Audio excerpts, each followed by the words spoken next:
ঠিক আছে, খিদে পেয়ে গেছে, মেন কথার জন্য খিদে। হ্যালো সবাইকে, গুড মর্নিং। কেমন আছো সবাই? আশা করছি সবাই অনেক ভালো আছো, সুস্থ আছো। আর আমিও ভালো আছি। আমি ঝুমা নতুন আরও একটি ব্লগ নিয়ে চলে আসলাম তোমাদের সামনে। সকাল সকাল কোথায় যাচ্ছি তো চলো তোমাদেরকে কিন্তু পুরোটাই বলবো। তার জন্য কিন্তু এই ভিডিওটা পুরোটা দেখতে হবে, তবে কিন্তু জানতে পারবে। তো আজকের ভিডিও কিন্তু খুব সুন্দর হতে চলেছে। তো দেখো, বাবু, আমি, মা সবাই মিলে কিন্তু রেডি হয়েছি, আর একদম নর্মালভাবে রেডি হয়েছি। তো আমরা একা যাচ্ছি না, তো আমাদের সাথে কিন্তু তোমাদের দাদাভাই যাচ্ছে, মানে বড়বাবু দুদিন আগে বাড়ি এসেছে। তো কন্টিনিউ ব্লগ করতে পারছি না বলে কিন্তু তোমাদেরকে জানাতেও পারছি না। তো যাই হোক, তোমাদের দাদাভাই বাড়ি এসেছে। তো এখন আমরা সবাই মিলে কিন্তু বেরিয়ে পড়েছি। এখন বাজে ওই সকাল 7:30টার একটু বেশি আর কি। বেরোতে বেরোতে মানে এই অটোয় বসতে বসতে 8:45 বেজে গেছে। তো আমরা সকালবেলা কিন্তু যাচ্ছি হচ্ছে গঙ্গা স্নানে।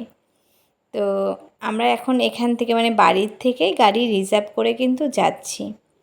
তো রিজার্ভ বলতে অটো রিজার্ভ করেছি। হ্যাঁ, 4 চাকা আমি রিজার্ভ করতেই পারতাম, তবে কি জানো তো, 4 চাকাতে আমি একদম উঠতে পারি না। কারণ 10-15 মিনিট কি 20 মিনিট গেলেই কিন্তু আমি বমি করে ফেলি।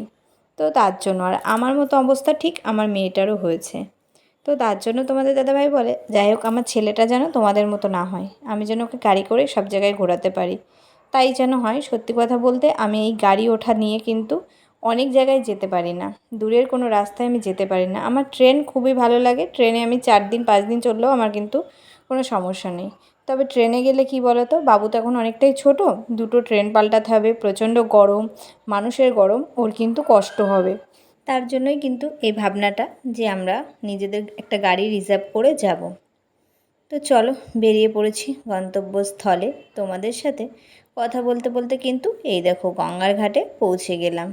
তো এইখানে না আমি প্রথমবার আসলাম। আমি আগেও স্নান করেছি হালিশহর, শ্যামনগর ঘাট, মানে ওইগুলোতে আমি স্নান করেছি। যখন রিশু ছোট ছিল, রিশু হয়েছিল, তখন মা নিয়ে গেছিলো শ্যামনগর ঘাটে। আরেকবার দিদার সাথে গেছিলাম আর কি হালিশহর ঘাটে, তো সেইগুলো দেখতে আর কি। আর এখানটা আমাদের বাড়ির কাছে থেকে কিন্তু একদমই কাছে, তো ওই জন্য এই ঘাটে তোমাদের দাদাভাই নিয়ে এসেছে। তো চলো, আমরা কিন্তু পৌঁছে গেছি। আর গঙ্গায় কত জল বেড়েছে, হ্যাঁ জানো তো, কি ভয় লাগছে গঙ্গার এই জলগুলো দেখে আর কি। প্রচণ্ড জল বেড়েছে। তো আর বেশ ভালোও লাগছে। তো সবার মধ্যে না একটা আছে না, বেবি হলে মানে গঙ্গা স্নান করে শুদ্ধ হতে হয়। তো এটা আমাদের অনেক দিন 2 মাস আগে করা উচিত ছিল, কিন্তু তোমাদের দাদাভাই বাড়ি না থাকাতেই, আর ছেলেটা একটু বড় হবে সেই অপেক্ষা কিন্তু করছিলাম, যে বড় হয়ে গেলে কিন্তু চলে আসবো। আর হ্যাঁ, আমরা এমনি বাড়িতে গঙ্গা জল নেওয়া ছিল ঢপে, তো তখন আমরা স্নান করে শুদ্ধ হয়েছিলাম। তবু ওই যে সবাই বলে না, একটা মনের একটা থাকে না, তো সেই ব্যাপারটা আর কি। তো ওই জন্যই এসেছি। তো এখন ওই যে রেডি হচ্ছি, মানে গঙ্গা স্নান করতে হবে তার জন্য আর কি। এই দেখো আমরা গঙ্গার ঘাটে চলে এসেছি, আর এই দেখো বাবুকে নিয়ে বসে আছি। এখন আমি স্নান করব। আগে তোমাদের দাদাভাই একে একে স্নান করে আগে সব জল ভরে নিচ্ছে, বাবুর জন্য গামলায় জল আনা হবে, দেখাচ্ছি তোমাদেরকে। আর এই যে ঋষি স্নান করবে, তারপরে আমি আর মা স্নান করবো। আমরা এখানে একটু বসে রেস্ট করে বাবুকে একটু খাওয়ালাম, এখন স্নান করবো। চলো, অনেকটা সুন্দর এখানে, বেশ ঠান্ডা। তো এই ঘাটে আমরা এবার প্রথম আসলাম। এটা আমাদের বাড়ির কাছ থেকে কাছে, মানে তো এইখানে আমাদের বাড়ির কাছ থেকে হচ্ছে কাছে, তো চাকদার থেকে একটু ভিতরের দিকে আর কি। এটা হচ্ছে কি ঘাট বললো, মুকুন্দপুর ঘাট। তো চলো, আগে আমরা রেডি হয়ে নিই, মানে স্নান টান করে নিই, রেডি হয়ে নিই, তারপরে আবার তোমাদেরকে ঘুরিয়ে দেখাবো। তো এই যে প্রথমে কিন্তু দেখো তোমাদের দাদা ভাই কিন্তু ওই যে মানে আগে স্নান করতে গেছে, মানে আগে ডুব দিয়ে বললো আগে ছেলের জন্য গঙ্গা জলটা এনে দিই।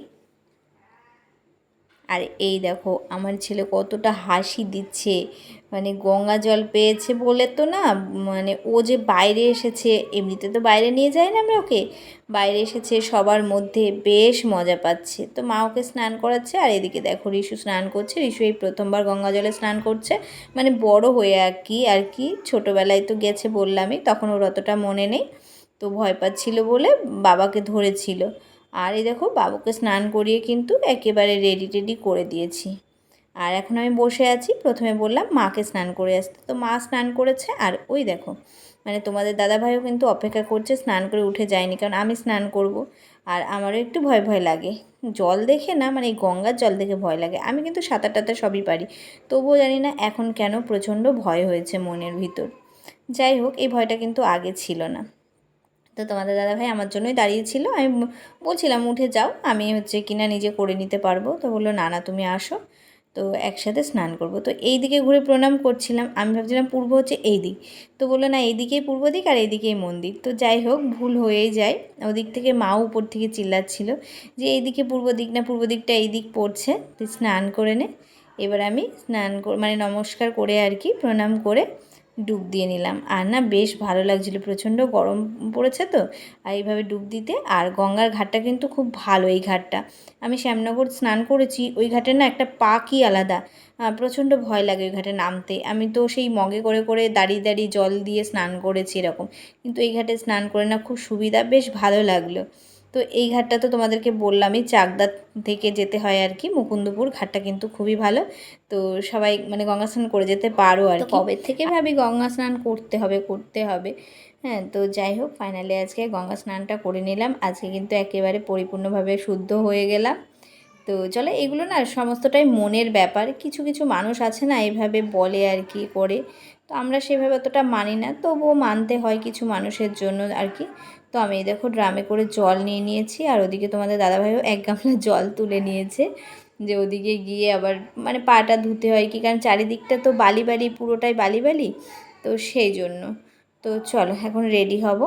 আর এই দেখো আমি একটা শাড়ি নিয়ে এসেছিলাম, তো স্নান করে শাড়ি পরে নিয়েছি, আর বাবুকেও রেডি করে নিয়েছি। তো তারপরে চলে এসেছিলাম মন্দিরে একটু প্রণাম করতে। তো এই হচ্ছে মন্দিরটা, এখানে ভিতরে পুজোর সব আয়োজন হচ্ছে আর কি। এই ঘাটে নাকি প্রচণ্ডই ভিড় হয়, তবে আজকে আমরা যখন এসেছিলাম ভিড়টা কমই ছিল। সোমবারে সোমবারে নাকি প্রচণ্ড ভিড় হয়, কারণ এখানে অনেকগুলো শিব আছে আর কি, বাবার মাথায় সবাই জল দিতে আসে আর কি। তো তার জন্য সোমবারটা প্রচণ্ডই ভিড় হয়। তো আজকে সেভাবে ভিড় ছিল না, তবুও লোকজন ছিল। যাই হোক দেখো আমরা মানে ভিতরে চলে যাচ্ছি আর কি, একটু বাবুকে রেখে আর কি একটু প্রণাম করে নেব।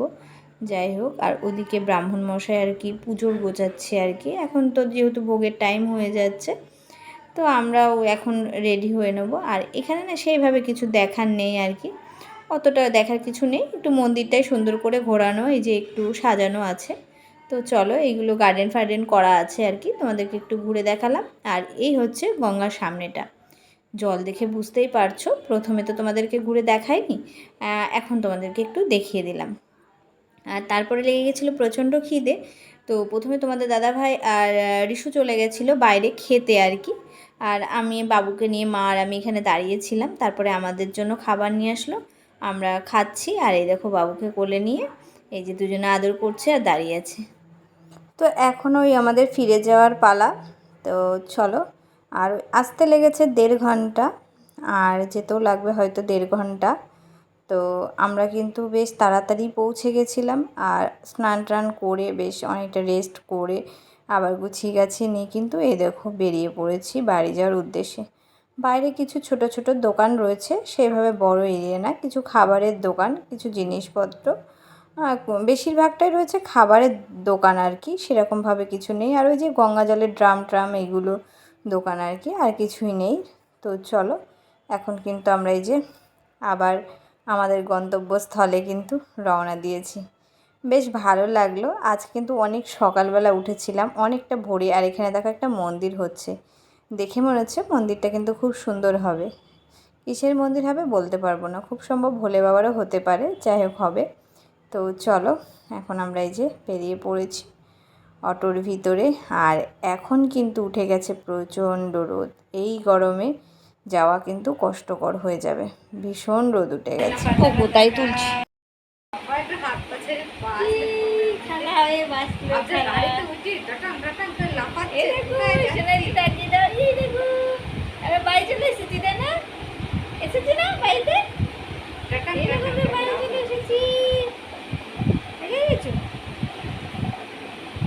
গুড ইভিনিং, এখন বাজে ওই সন্ধ্যা 6:30। বাড়িতে এসে মা তাড়াতাড়ি করে একটু রান্না করেছিল, টক ডাল আর একটু মাছের ঝাল। তাড়াতাড়ি করে খেয়ে কিন্তু পুরো ঘুমিয়ে পড়েছিলাম, এসিটা অন করে, প্রচণ্ড গরম পড়েছে। তারপরে কিন্তু উঠে একটু কাজকর্ম ছিল, মানে কিছুই করা হয়েছিল না, জামা কাপড়গুলো ভেজা ছিল, সেগুলো ছিল, বাসন ছিল, তো সেগুলো মা আর আমি মিলে আর কি পরিষ্কার টরিষ্কার করে এখন একটু রেডি হয়েছি, বাজারে যাব, বাজারে যাওয়ার উদ্দেশ্যে আর কি। তো তোমাদের দাদাভাই যেহেতু বাড়ি আছে, তো আমার যে টুকিটাকি কাজগুলো এইভাবে কিন্তু এখন সেরে নিতে হবে। এখন আমরা বাজারে যাচ্ছি, এই জন্য আমার ছেলের মানে আমার সোনার বালিশগুলো যখন কেনা হয়েছিল খুবই ছোট ছোট কিনে ফেলেছিল তোমাদের দাদাভাই। তো এখন যেহেতু বড় হয়ে গেছে, ওর একটু তো ওর হাফ হয়ে গেছে, লাথি মেরে মেরে সব ফেলিয়ে দেয়। তো তার জন্য ভেবেছি আমি একটু বড় সড়ো বালিশ বানাতে দিতে যাব। তো তার জন্যই কিন্তু আমরা বেরিয়ে পড়েছি। তো বেরোতে বেরোতে একটা চিন্তা ভাবনা আসলো। তো ঠিক আমরা চলে এসেছি দুজন কথা বলতে বলতে গোপালনগর বাজারে। এই গোপালনগর বাজার কিন্তু সেভাবে কোনো দরকার ছিল না, তবে হ্যাঁ একটা দোকানে এসেছি যেটা আমি লাইভ ভিডিও দেখি, এই যে এস জুয়েলার্সে। তো এমনি গেছিলাম, কিছু মানে কেনাকাটা না, একটু দেখতে গেছিলাম, যেহেতু সামনে তো আমার ছেলের জন্য কিছু নেওয়া হয়নি, সেই চিন্তা ভাবনাটা। তো তারপরে আসার সময় দেখো মেয়ের জন্য এই যে মোমো নিয়ে এসেছিলাম, আর মেয়ে মোমো খেতে বসে গেছে। মেয়ে না, সবার জন্য এনেছিলাম, আর মোমোটা এনেছিলাম ভেজ, কারণ আমার মা তো ওই চিকেন মোমো খায় না, আর রোলটাও সেভাবে খেতে চায় না, ওই জন্য। আর আমাদের জন্য নিয়ে এসেছিলাম রোল। তো এই যে বড়বাবু আসলে খাওয়া দাওয়াটা বেশ ভালো হয়। এমনিতেই আমি ডেলিভারি পর বেশ মোটা হয়ে যাচ্ছি, জানি না এখন কিছুদিন তো এরকম হবই, তারপরে ভাবনা চিন্তা করব কিভাবে কমাবো। আর এইভাবে খেতে থাকলে তো অলরেডি আরও মোটা হয়ে যাবে। তো যাই হোক, ভিডিওটা আজকে এই পর্যন্তই। তোমাদের কেমন লাগলো অবশ্যই কমেন্টে জানিও। ভালো লাগলে লাইক কমেন্ট শেয়ার করে পাশে থেকো। আর যেসব বন্ধুরা নতুন আছো আমার এই ভিডিওটি দেখছো, সেই সব বন্ধুদেরকে অনেক ভালোবাসা রইল এইভাবে আমাকে সাপোর্ট করার জন্য। তো টাটা।